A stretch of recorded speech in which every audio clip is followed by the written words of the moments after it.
Liam once again left me standing in the pouring rain because of another girl. He thought I'd keep chasing him shamelessly like before. But he didn't know that this time I had finally decided to let him go. I deleted all his contact information and tried my best to avoid him. Yet it seemed like my retreat was something he wasn't used to. At the school anniversary event, he deliberately invited the girl who used to bully me to dance with him. Then, he started dating my roommate and stayed out with her until late at night. Finally, he showed up at my dorm with his arm around another girl, blocking my way. Elena, still causing trouble? If you keep this up, I'll really find a new girlfriend. I looked at him and smiled faintly. Your new girlfriend is quite pretty. I wish you two the best, truly. The car screeched to a stop in the rain. Liam yanked the door open and dragged me out from the back seat. I lost my balance and fell onto the muddy ground in a mess. Elena, girls as shameless as you are truly rare. He looked down at me with a mocking smirk. See her in the passenger seat? That's my new girlfriend. I slowly sat up, wiping the mud and rainwater off my face. The rain poured harder, soaking my hair until it stuck to my cheeks.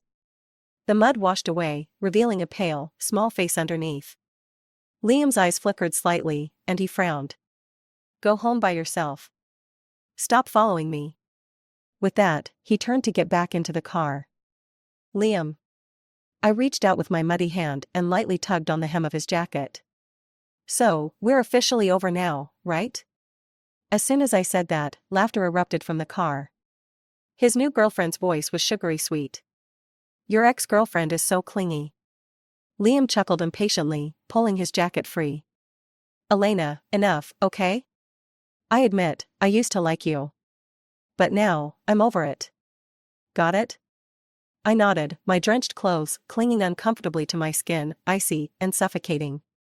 Then stop clinging to me. I only kissed you and hugged you, never slept with you. So, I don't owe you anything. Understand? I nodded again. Yeah, I understand. He said no more, gave me one last look, and then got into the car. That night, I came down with a fever. I stayed in bed for 2 days before returning to class. I deleted all of Liam's contact information. I had to pass his department on my way to class, but now, instead of hoping to run into him, I actively avoided him whenever I saw his group. Strangely enough, though, I kept running into him over the next few days. And every time, I avoided him. Until the school's anniversary gala. When Liam saw me with my roommate, he walked straight toward us. Elena, is Liam going to invite you for the first dance? My roommate asked softly. He asked you last year. But Liam didn't ask me. He didn't even acknowledge me. Instead, he walked past me and invited another girl, a girl who used to bully me and had once pursued him. When Liam wrapped his arm around her waist and led her into the dance floor, my fingers went ice cold. My roommate Bella cautiously asked, Elena, are you okay? I shook my head. I'm fine. You guys have fun, I think I'll head back. Who Liam liked or pursued wasn't something I had the right to interfere with. But he knew how horribly that girl had treated me. He had once felt sorry for me and even stood up for me because of her bullying. Now, though, it seemed like he had forgotten everything. I didn't want to cry, but as soon as I stepped out of the ballroom, tears rolled down my face. A week later, Liam started dating Bella. Every day, he showered her with flowers and gifts. During class, he would sit right beside her. After class, he kissed her in front of everyone. Bella started coming back to the dorm later and later. One day after class, Liam came to pick Bella up. As he passed my desk, he knocked over my bag. An acrylic keychain, a little gift he had once given me, fell to the floor. It was so old I had forgotten to take it off. The keychain broke in two. Liam raised an eyebrow as he glanced at it, then at me. Still holding on to it? So sentimental? I expressionlessly crouched down, picked up the broken keychain, and tossed it into the trash. As I walked away, the classroom fell silent. I had just stepped outside when I heard a loud crash, like a desk being overturned, followed by Bella's startled scream. The next morning, I saw Liam downstairs with a new girl by his side. She was unfamiliar, but stunning. Elena. Liam called out to me. I didn't want to acknowledge him, but he stepped in front of me, blocking my path. Still causing trouble? Keep this up, and I'll really change girlfriends. I wanted to laugh, but it felt like something was caught in my throat, making it impossible. This was the same Liam who once cornered me in his family's garden late at night, kissing me passionately. The same Liam who had comforted me when I cried in fear, swearing he'd only ever love Elena. Now, he was utterly detestable. I stayed silent, and Liam seemed flustered. As long as you stop causing trouble, I'll let bygones be bygones. Deleting my contact, avoiding me at school, I won't hold those things against you. I suddenly looked up at him and smiled faintly. Your new girlfriend is quite pretty. I wish you happiness, sincerely. Elena. I didn't turn back or stop walking. Liam, so proud, had already lowered himself by approaching me today. We were never equals to begin with. I should never have been greedy. He was the young master of a wealthy family, and I was merely an orphan they had taken in out of kindness. My father had been one of their chauffeurs. For years, my food, clothes, and shelter had depended on his family's goodwill. I had always remembered their kindness and my own place. But who can control a young heart stirred by love? This greed was the price I had to pay. The only comfort I had was that his family didn't know about us. And I would bury this short-lived relationship deep inside me. That night, I drank heavily and missed the dorm curfew. I had no choice but to head back to the Chen residence. Liam's parents were away on vacation, and his grandfather was recuperating at a mountain villa. With no elders around, I wasn't too worried. But as soon as I stumbled into the house, tipsy, and changed my shoes in the dark, I bumped into someone in the dining room. Startled, I almost screamed. Elena? Mason's voice rang out just as the lights came on. Seeing the man before me, my heart nearly stopped. It was Liam's young uncle, Mason. It took me a moment to stammer out a greeting. Mason. Mason frowned slightly. You've been drinking? Just a little. It was a classmate gathering. I was so flustered that I didn't dare look at him. Yet, I was so drunk I could barely stand. Mason glanced at me. Go sit over there. I quickly obeyed and sat down on the edge of the sofa. I'll have someone from the kitchen make you a sobering soup. Drink it later, he said as he reached for his phone to call someone. Panicking, I stood up hurriedly, grabbing his sleeve in a fluster. No need, really. It's too much trouble. I'll just sleep it off.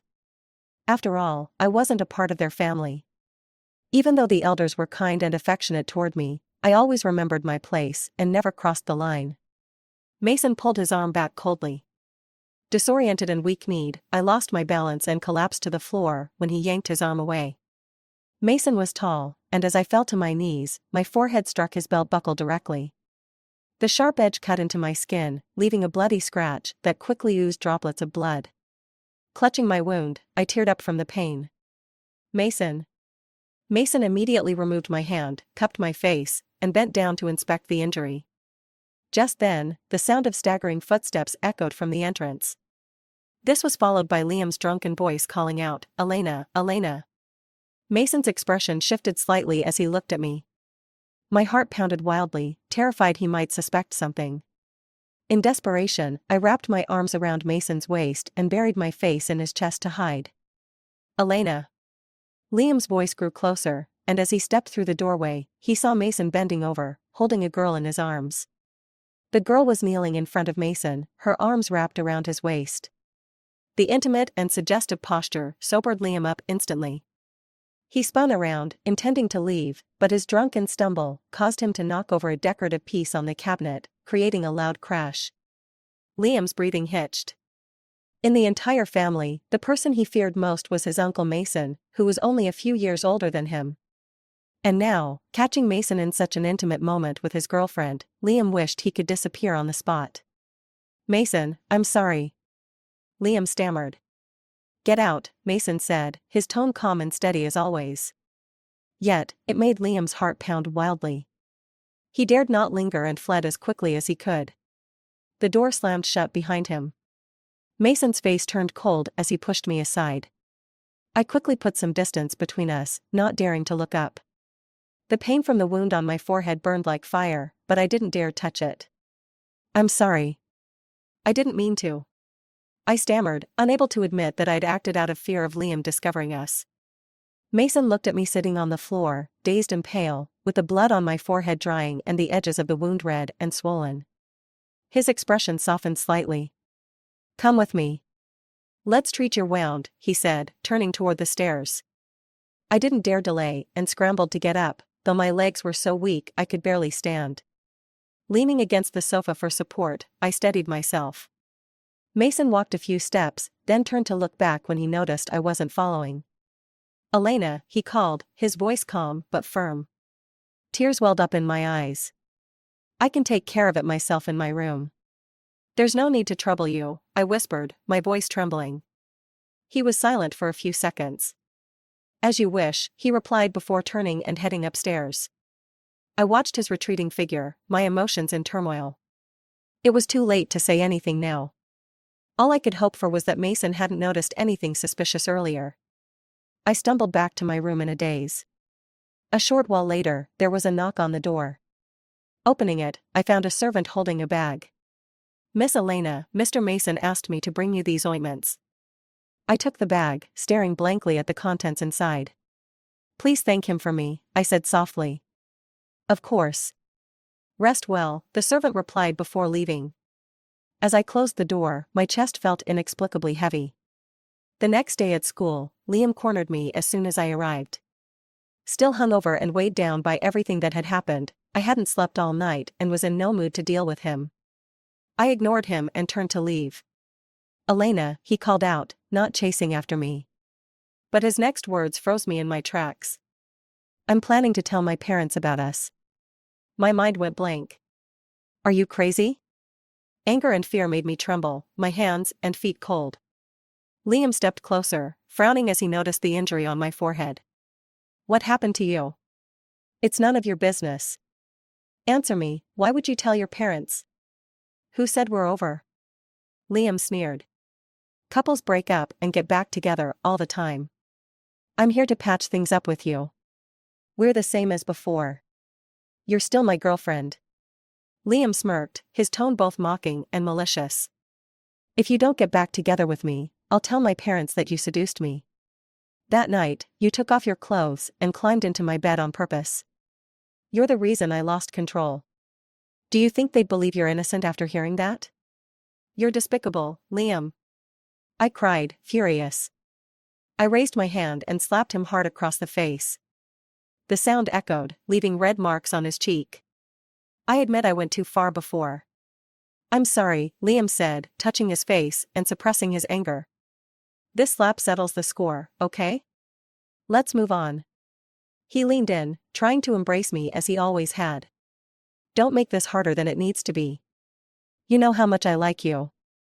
As he lowered his head to kiss me, I slapped him again, even harder than before. Liam, I'd rather die than get back together with you. Say whatever you want. I've done nothing wrong and have nothing to hide. Elena, are you sure you want to keep this up? Liam's tone grew colder, his face darkening. From birth, he'd been the untouchable young master. No one had ever laid a hand on him, yet I'd slapped him twice. But I didn't care anymore. I was just an orphan with nothing to lose. The night you pushed me out of the car was the night we ended things, I said, wiping my tears away. And I stopped loving you then, too. If you want revenge, go ahead. The life I have now is thanks to your parents' kindness. Even if you take it all away, I won't complain. Don't push me, Elena, he warned, his voice low and threatening. You know I've never been denied anything I wanted. And I'm still a person, Liam, I replied, my voice steady despite the tears in my eyes. Even at my lowest, I won't let you trample on me again. I knew Liam wouldn't let this go. But I never expected him to do something so unforgivable. When I received a call from Liam's mom, I had just stepped out of the library. It was noon, and the sunlight was making people drowsy. But I felt like I had plunged into an icy abyss. Elena, the driver is waiting outside the school gate. Come back home, her voice was curt and distant, completely unlike her usual self. Is something wrong? I asked, hesitantly. You'll know when you get here, she said, her tone cold. Anxiety gripped me as I left the school grounds. My mind raced, unsettled by Liam's recent words. My heart sank deeper and deeper, weighed down by his remarks. When Liam and I first started secretly dating, it was sweet at the beginning. It was my first experience of love, while Liam was far more experienced. Whatever he asked of me, I would shyly but obediently comply. If he told his parents that I was the one who seduced him, I couldn't even fathom how I would face his kind and understanding parents. Nor could I imagine continuing to live there. As I feared, the moment I stepped into the Chen family's living room, Liam's mom threw a stack of photos onto the table in front of me. The photos showed me, with wet hair, wearing a white men's shirt, smiling shyly yet alluringly at the camera. I remembered that day vividly. Liam and I had gone on a date and got caught in the rain on our way back. Both of us were soaked, and Liam whimsically handed me one of his shirts after my shower, asking me to wear it. I had agreed without protest, doing as he suggested. He seemed to like how I looked, complimenting me repeatedly. That night, he kissed me endlessly, almost losing control. Later, he took several photos of me with his phone. "These are for my eyes only," he had said, creating a private album for them. "Elena, you've really disappointed me," Liam's mom said, her face dark with anger. "I've always treated you like my own daughter. All these years, I've been nothing but good to you. How could you send these kinds of photos to Liam?" Staring at the photos, I was at a loss for words. I had willingly worn the shirt, agreed to the pictures, and kept my relationship with Liam a secret from his family. Liam's mom was convinced I had seduced him. What could I say to explain myself? They had raised me for years, providing me with a life of privilege, treating me like a daughter. I owed them too much to argue or risk bringing them shame. "Auntie, it's my fault," I said softly. "I entertained feelings I shouldn't have." I knelt down and gathered the photos scattered on the floor. "You have my word. I've thought it through and won't repeat such shameless behavior. I'll move out today." I took a deep breath, holding back tears, and bowed deeply. "Thank you for all the kindness you've shown me over the years. I will never forget it." With that, I turned to head upstairs, but as I did, I caught sight of Mason standing a short distance away. I hadn't noticed when he returned. His suit jacket was draped over his arm. It was unclear how much of the conversation he had overheard. I was too flustered to care and gave him a hasty nod before trying to leave. "What's going on?" Mason's voice stopped me. "It's nothing. I'm just going upstairs," I replied, my voice trembling. "Then why are you crying?" Only then did I realize tears were streaming down my face. Mason reached for the photos in my hands. I tried to snatch them back, but froze under his sharp gaze. Like Liam, Mason was someone I feared. Even though it was his idea years ago to have Liam's parents adopt me, granting me a safe and stable life, his presence was always intimidating. "Because of these photos?" he asked, glancing at Liam's parents. "This isn't Elena's fault." "What?" Liam's mom looked puzzled. Mason handed the photos back to me. "I took these photos of Elena," he said calmly. "But Liam said." Mason cut her off with a faint smile. "Liam and Elena had a fight recently. That kid held a grudge and decided to pull this stunt to mess with her."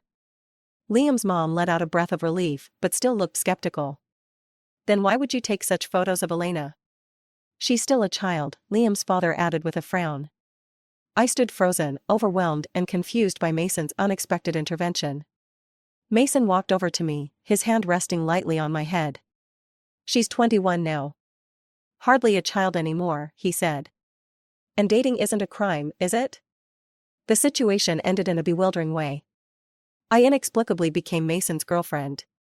Liam's mom apologized to me and scolded Liam harshly.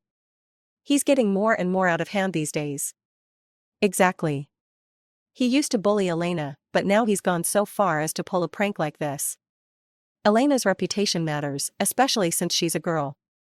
I won't let him off this time." "Liam does need some discipline," Mason said. "Why don't we have him work under me at the company for some training?" Liam's mom immediately agreed, beaming. "That's a great idea. I'd feel completely at ease with you in charge."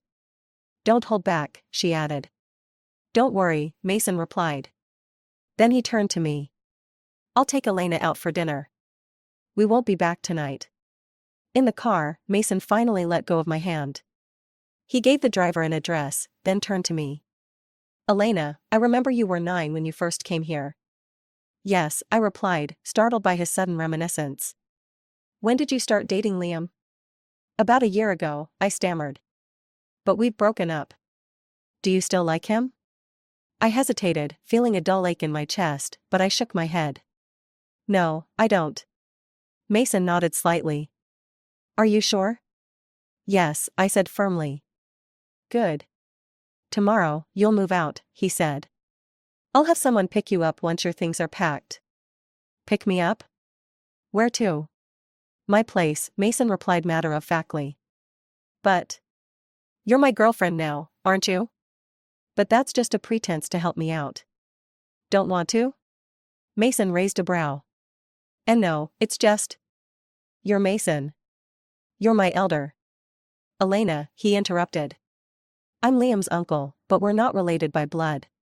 And I'm only 8 years older than you. He leaned closer, his gaze steady. Besides, if I recall correctly, you were the one who came to me first. I flushed at the memory of that night, unable to argue. Seeing my silence, Mason softened his tone. Living with me will keep Liam from bothering you. Think it over. I moved into Mason's house. The house was much closer to my school. Mason was usually busy, so I still stayed in the dorm most of the time. Only on weekends would he come to pick me up. A few days ago, Mason arranged for Liam to intern at the company. He was sent directly abroad. Liam feared Mason and didn't dare slack off on work matters. As a result, he was constantly busy and had no time to pester me anymore. A month later, when Liam returned from his overseas trip and came to look for me at school, I had just stepped out of Mason's car. I waved at Liam, ready to leave, but Mason stopped me. Elena. Yes? Do you need something? I took 2 steps back toward the car. Mason reached out and grabbed my wrist, pulling me into his arms with a slight tug. Mason, I panicked, worried that a passing classmate might see us. I'll pick you up tonight.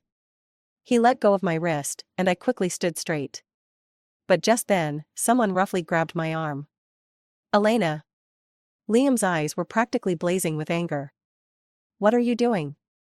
Are you flirting with my uncle now? Mason got out of the car, gripped Liam's wrist, and said coldly, let go. If everything goes as planned, 2 years from now, when Elena graduates, you'll need to start calling her aunt. Mason's gaze was firm as he looked at Liam.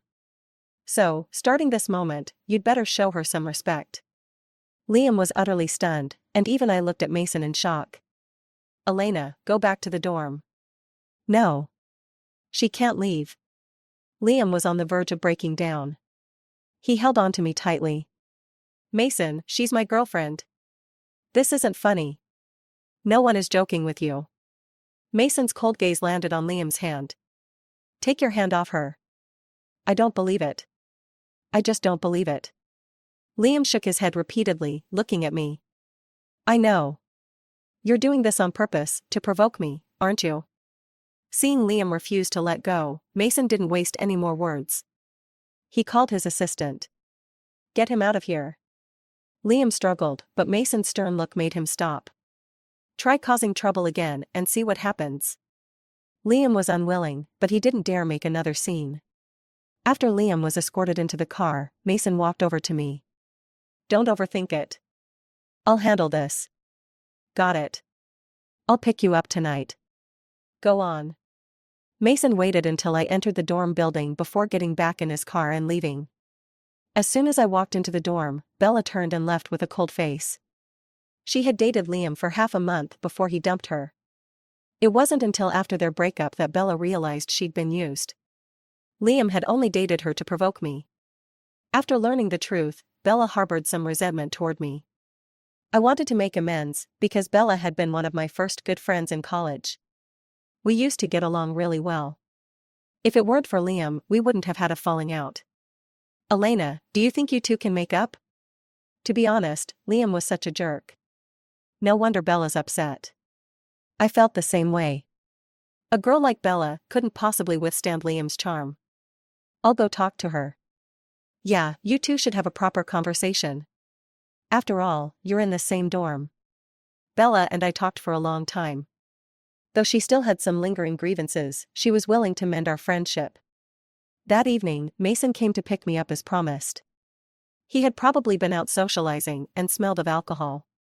As soon as I got into the car, before I could greet him, he pulled me close.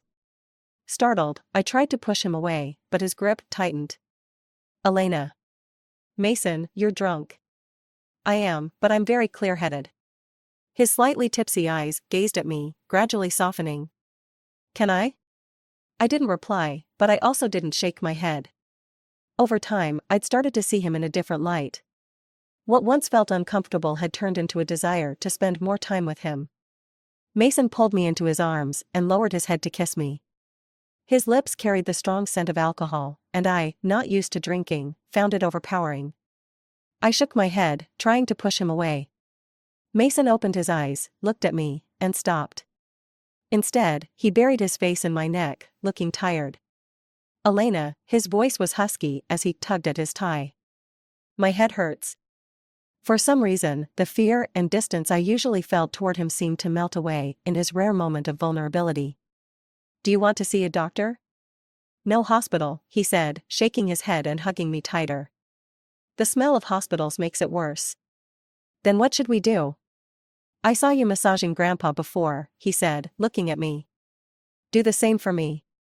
The driver couldn't help but chuckle, but quickly fell silent.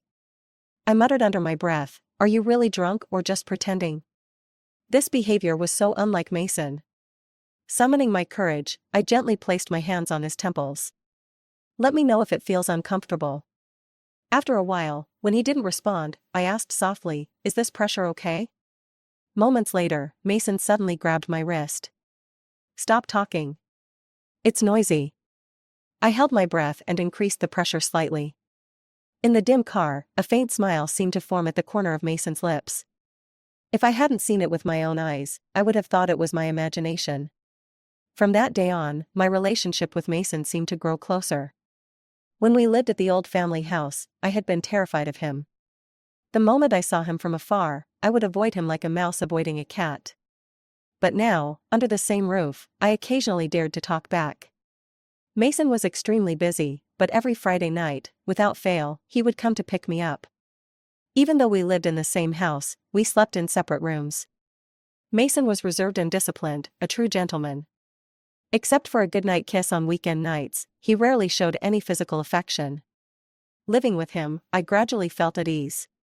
For the first time in years, I experienced a sense of belonging, as though I truly had a home. Every elder in the old house had treated me kindly. But as a child living under someone else's roof, I had always been sensitive and mature, beyond my years. Though I lacked nothing materially, I'd never felt a sense of home, not even during the months when Liam treated me well. Yet with Mason, I finally found that feeling. I couldn't pinpoint when it started, but I began looking forward to Fridays. Looking forward to seeing his car downstairs. Looking forward to opening the car door and seeing him. Looking forward to curling up with him on the couch to watch a random movie. Looking forward to those goodnight kisses on weekend nights.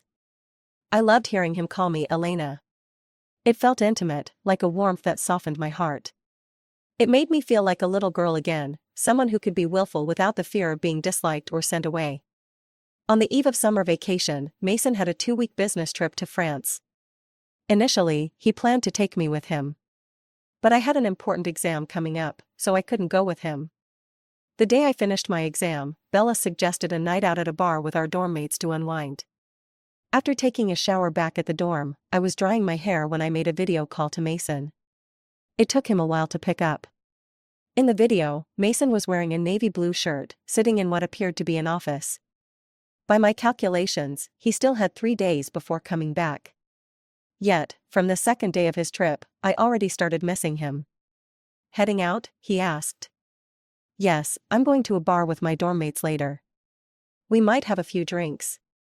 I'll arrange a car to take you there and pick you up afterward. No need for that. It's just my dorm mates and classmates. How did the exam go? Not bad. Looking at Mason on the screen, I couldn't help but reach out and lightly touch his face. Mason, you're coming back the day after tomorrow, right? Yes. Should I pick you up? Mason chuckled, you'll drive? I glared at him, puffing out my cheeks. I've had my license since I became an adult. Alright, then. Come pick me up. I'll go dry my hair now. Elena. What is it, Mason? In the video, Mason gazed at me, his expression relaxed, carrying a trace of gentleness. Call me when you get back tonight. Got it. I got you a gift. On the screen, I smiled, my eyes curving into crescents. Thank you. You're the best. Go now, dry your hair, or you'll catch a cold. Roger that. As I headed out, a sense of elation filled me. The night was electric, and I ended up drinking a bit too much. Since most of us were girls, the drinks were mainly beer, fruit wines, and low-alcohol cocktails. But the mix of drinks made me dizzy, quickly. At that moment, Bella approached with a glass of wine. Elena, she said, handing it to me. Have a drink. I smiled at her foolishly through my haze. Does that mean if I drink this, everything's fine between us? Bella laughed. Yes, drink this, and it's all good. Not one to overthink, I downed the glass in one go, and Bella did the same. Let's step outside and talk, she suggested. The private room was noisy, filled with chaotic chatter and laughter, making conversation impossible. I followed Bella out. This room is empty, let's sit here. Bella led me to the end of the hallway and opened the door to a private room. But I didn't step in. Bella, I called out. She turned to me, the smile on her face fading entirely. If I'm not mistaken, someone's in that room, aren't they? My pounding headache made me steady myself against the wall. Orphaned young and raised under someone else's roof, I, Elena, grew up cautiously, far from a naive girl without defenses. Elena, don't blame me, Bella said, grasping my arm. Liam told me to bring you here. If I didn't, he threatened to post my photos online. Bella's pale face twisted into a bitter smile. I truly like him, but he's never felt the same about me. I'm not doing this for him, I'm doing it for myself. Elena, I'm not like you. I can't afford to lose face. My family can't afford it. With that, she yanked me into the room. As I struggled, Liam's hands firmly gripped me. Bella released me, her expression vacant. Bella. I called her name weakly, but she had already closed her eyes and shut the door. Darkness consumed my vision. Liam's body pressed against mine, the strong smell of alcohol enveloping me. Elena, he murmured. I should have taken you long ago. I shouldn't have held back just because you were younger. I fought back with all my strength, but Liam was far stronger. My body, burning with heat from the alcohol and drugs, refused to obey me. He spun me around to face him and forced a harsh kiss on me. As I tried to push him away, a maddening desire clawed at me from within. Mason has a cleanliness obsession, Liam sneered. Once I have you, he'll never want you again. For the rest of your life, you'll be mine, even if it kills you. Cold air rushed over me as he tore my dress apart. The shock cleared my head for a brief moment. When Liam leaned in to kiss me again, I summoned all my strength and kneed him hard. But what I thought was all my strength barely fazed him. He grunted in pain but quickly retaliated, his hand closing around my throat. How long have you been sneaking around with Mason under my nose? For years, women have thrown themselves at him, and he's ignored them all. Why you? He knew you were dating me. Liam's handsome face contorted with rage. I clawed at his hand, gasping for air, on the brink of passing out. Then, just as my vision dimmed, Liam suddenly let go. He flung me onto the couch and lunged at me again. At that moment, the door burst open with a loud crash. The weight pressing on me disappeared. A thud followed by Liam's pained scream echoed in the room. Through the blur, I saw Mason's furious face. He draped his jacket over my exposed body, shielding me. Elena, he called softly, scooping me into his arms. Wrapped in his scent and warmth, I knew I was safe. Tears streamed down my face as I buried myself in his chest. What are you doing here? I choked. Weren't you supposed to be in France? You weren't due back for 3 more days. I wrapped up work early and came back ahead of schedule, Mason said, holding me tighter. It's over. You're safe now. He pressed a gentle kiss on my brow. In the car, I started acting up. Whatever Bella had put in that drink left me unbearably hot, as if ants were crawling all over my skin. By the time we neared the hospital, I'd nearly stripped Mason of his clothes. My high temperature made him feel cool to the touch, and I clung to him like a lifeline. "Elena," Mason said, exasperated as he tried to hold me back. But I climbed onto his lap, wrapping myself around him. "Mason." I cupped his face and kissed him, my throat burning with an insatiable thirst. "Water," I pleaded. "I'll get it for you." As he tried to move, I clung tighter to his neck. "No need, you have it." Mason wrapped me in his coat and carried me back to the room. "Go take a shower first." He carried me to the bathroom. The water temperature was intentionally set a little lower than usual. At first, I felt somewhat comfortable and stopped pestering him, humming softly instead. But just 5 minutes after I got out of the shower, my body started to heat up again. Mason's shirt and pants had gotten a little wet from the water. The thin fabric clung to his chest muscles and abs, and the definition of his muscles was so tantalizing. I couldn't help but stare.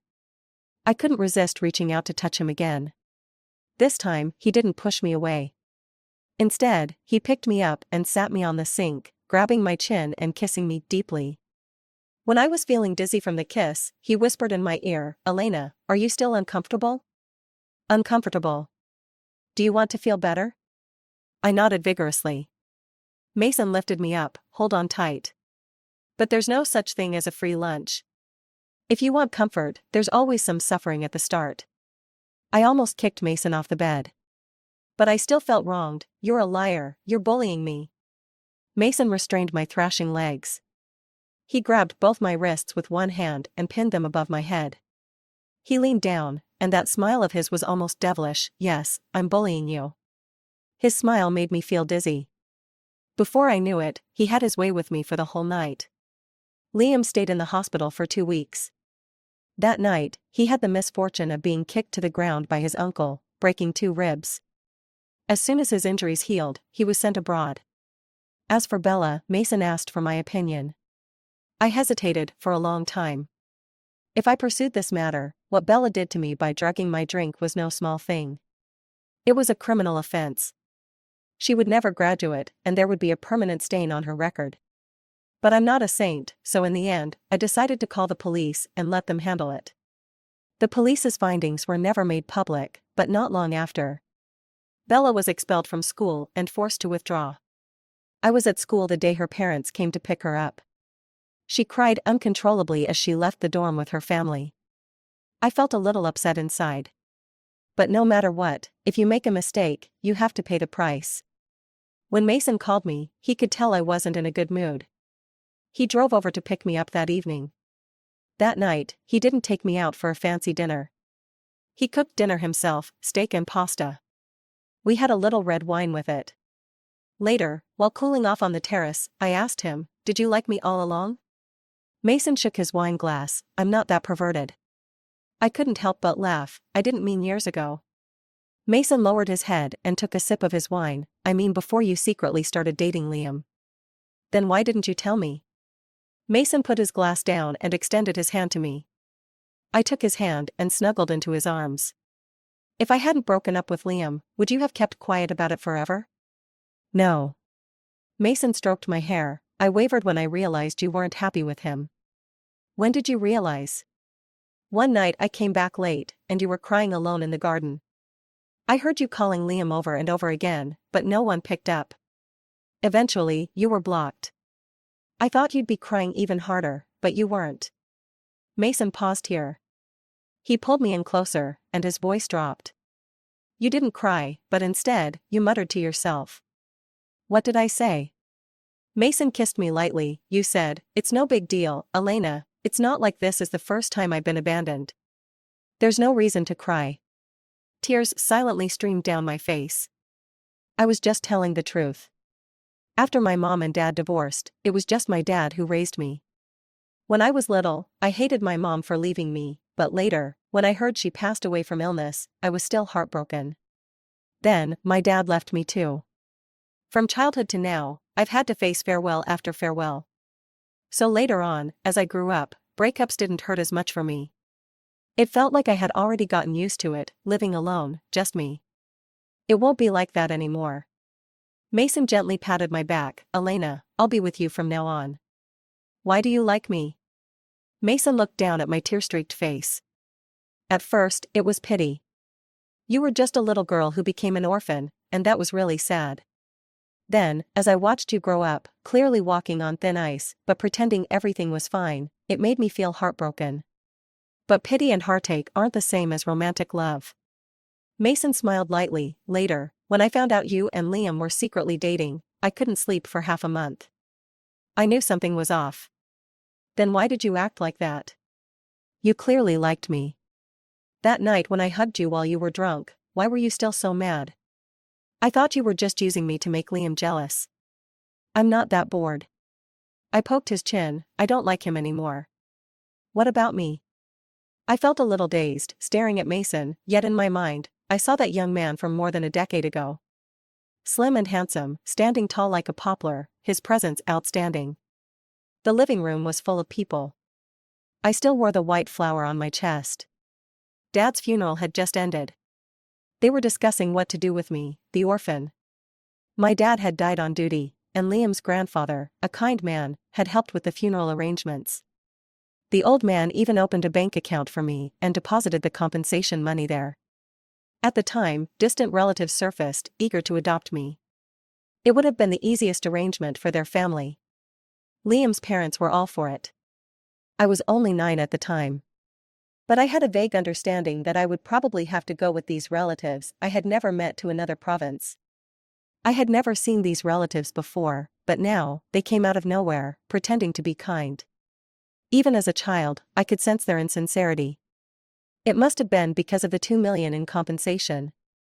But as a 9-year-old, I had no choice.